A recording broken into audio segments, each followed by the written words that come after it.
Hopefully you didn't crack. You guys okay? You guys make it? All right. What's up, YouTube? Glad to see you guys handled that fall okay. Welcome back to JDS Outdoors. My name is John. And behind me, you can see we got the boat upside down. So before we check this out, why don't you see how we got to this point?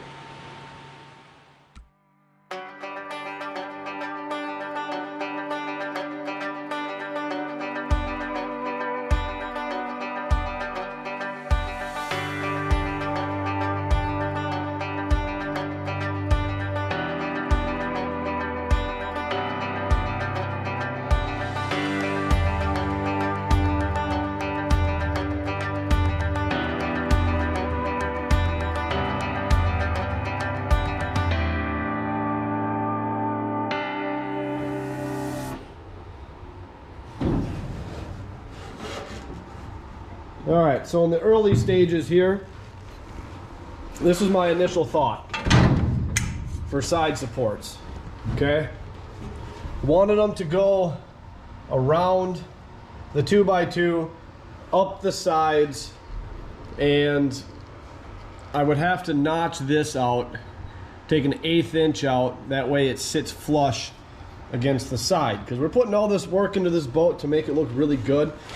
And if you half-ass stuff like that, it just takes away from the quality in the end. So that would have to get cut out. Now I could use the circular saw to do that, but it would take a while if we did all of them this way. Plus cutting that around that sucks. I use the bandsaw there, and it's just not big enough to do this effectively and efficiently. Plus, I don't quite like the way this works. I don't think this is going to be strong enough. And the reason I say that is we're going to have one weld going across here and a weld going down the side. Now, that doesn't allow us to get very much weld surface from the side to the floor supports here.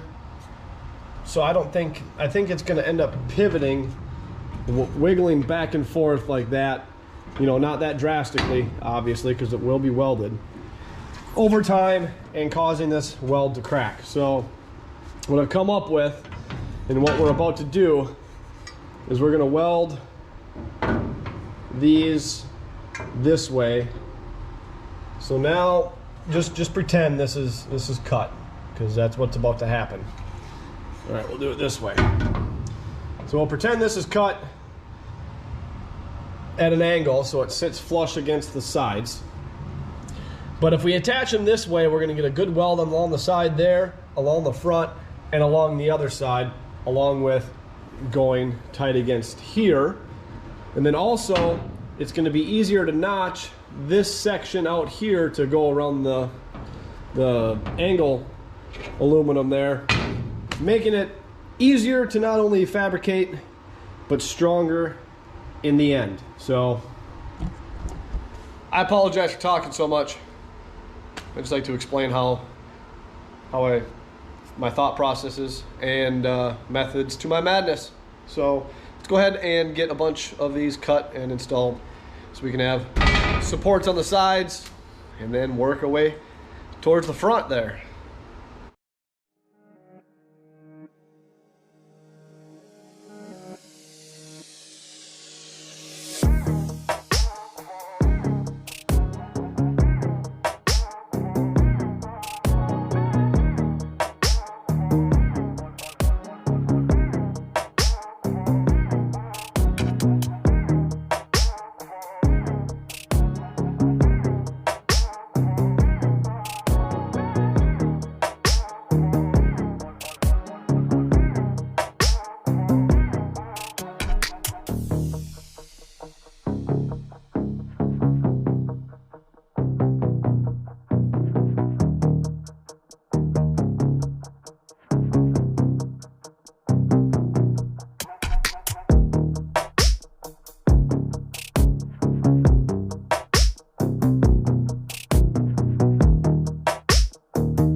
I got the stylish welding outfit on because that means it's time to weld. Because I got all of the side support pieces cut, at least for this section here. I am gonna have to make one essentially for where that level is at on both sides. We'll do that after I get these put in place. Moving up to the bow, I've been doing some looking and some research, and I messed up a little bit, but I'm not afraid to admit my mistakes. I should have extended those stringers out and up a little bit. In doing so, putting relief cuts in, much like I did on the sides here, so that way it would bend up the bow. It's not a big deal. I'll just have to make them extended, welded on, and then add a gusset bracket that goes up over that little bulkhead I made.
All right, so we got all the sides welded up and braced. I still have to get a hand to get rid of that gap, push that in so I can tack it in. But I got some reinforcements coming later, so that's not a big deal. Got plenty of other stuff to work on until then. So here's my plan for the bow. I'm gonna take that 1x, put some relief cuts in it, and stretch it up the front, connecting it to where that 2x4 is. Now, that's gonna be a little bit of a pivot point right there. So off of that point there, step down over the angle, step down again and come up. I'm gonna make a gusset plate that sits right there. So that'll help to tie in the 1x3 into the stringer and create a pretty strong seam there. So that should work pretty well, and then we'll weld up the relief cuts once we get to that point. So that should contour pretty good. Still got a little bit more bending to do, but you get the gist. So let's go ahead, get one more of those cut and get it welded in.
And now we got the front all welded up and braced.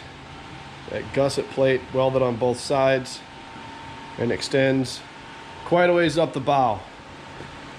Plenty of energy transfer from the front stringers to the main stringers. That should work out pretty slick. Plus, with those gusset brackets the way they are, that gives a flat floor all the way up to that point. So I might be able to incorporate that into, or utilize that floor space as steps or live well or something in the future, but we'll figure that out once we get there. So yeah, main structure of the boat is done. Now it's just time to weld up the inside so we can go ahead and get this thing flipped over. So let's continue welding and figure out how to flip a 800+ pound boat upside down. So here we go.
All right, we got the inside all welded out now, for the most part. At least all the outside seams. And the main structure of the boat is done. We still got some substructure work to do after we get it all welded out and whatnot. But we are quite a ways ahead of where I thought I would be by the end of this segment. So now we just got to flip it over, which is going to be fun to do by myself, but I think I should be able to handle it. So let's go ahead and get all this crap out of the way so we can get this thing outside and flip her on over and see what the bottom looks like.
Well, that wasn't so bad.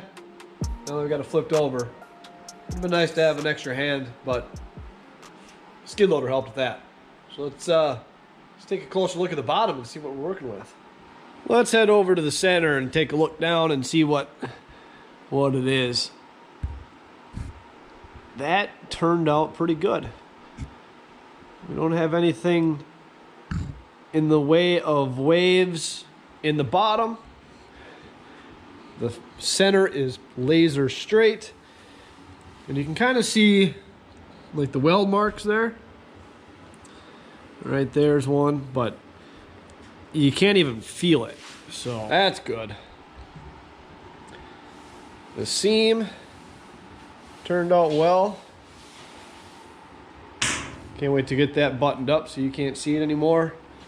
And we got the holes plugged up from the inside, but not the outside yet. Get that taken care of. And then the bow here.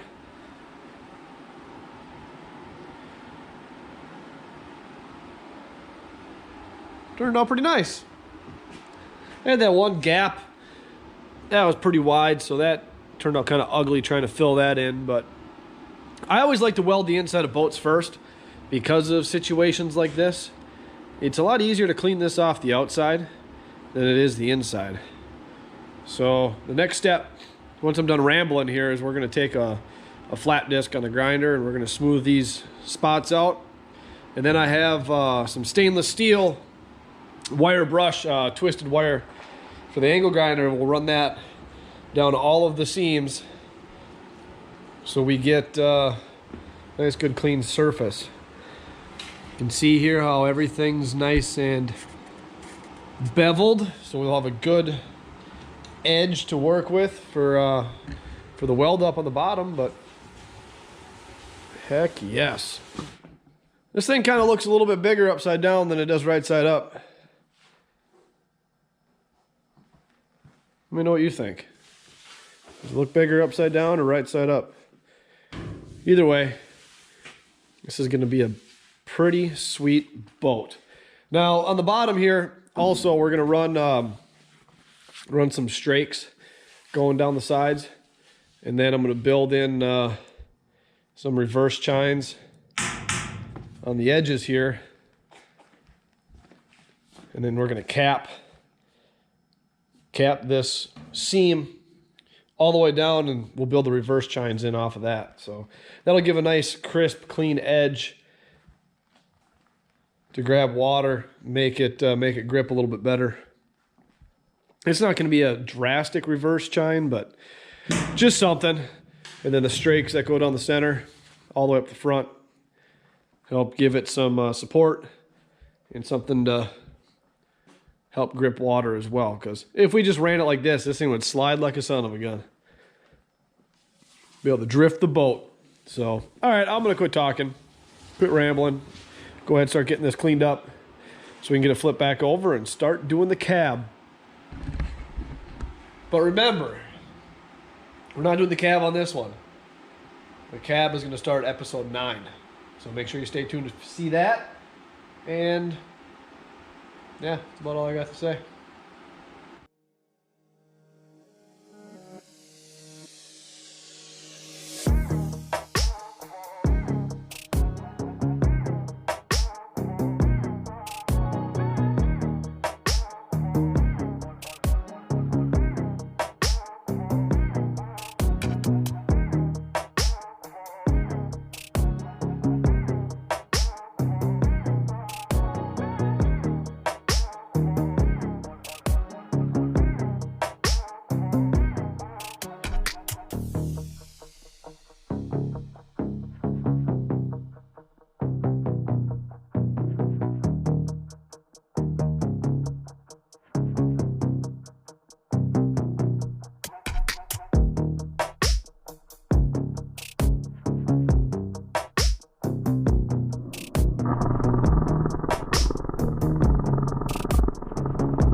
So we got the vast majority of the bottom welded. All I'm missing is 2 seams. But once again, ran out of gas. It's down to about 350 psi, and once it gets that low, you'll be welding, and all of a sudden it'll just fall off and no gas left. So it's not worth continuing. I will go and get some more gas. But all I got left to weld is this seam here and that seam right there. And the exterior welding is done. But I think you guys get the hint on how much welding has taken place in this video. Next step after the welding's done is I'm going to put the angled strakes running from one end to the other, and then do the reverse chines in some sort of way, and then we'll get this bad boy flipped over and start working on the cab. Now the cab is going to happen, and the interior stuff is going to happen on the next video, episode 9. So make sure, if you want to see what this thing's actually going to start looking like as a boat, make sure you tune into episode 9. But first, I want to thank you for checking out episode 8 here. Your guys' views mean a lot, and the subscribers, that's awesome. I never thought I would reach the point that I'm at right now, just being some guy in his garage making stuff. So I appreciate you guys watching. I wouldn't be able to make this cool stuff if it wasn't for you guys. So truly appreciate it. But yeah, this boat's gonna turn out to be something pretty cool. I have I like things that look a little different. Like, I like angles and, you know, stuff that sticks out. So I don't want to make this just square and boxy on the cab. I want to make it look cool. I want to, for lack of better terminology, I want to make it look badass. Nice aggressive front. That's kind of the way I'm leaning at the moment. So we'll see what it actually turns out to be. But that's my plan. Once we get this thing flipped back over, which is going to be a chore to do, much like flipping it this direction. So I'll show that in the next video. But I appreciate you guys checking in. As always, thank you for watching. JDS out there.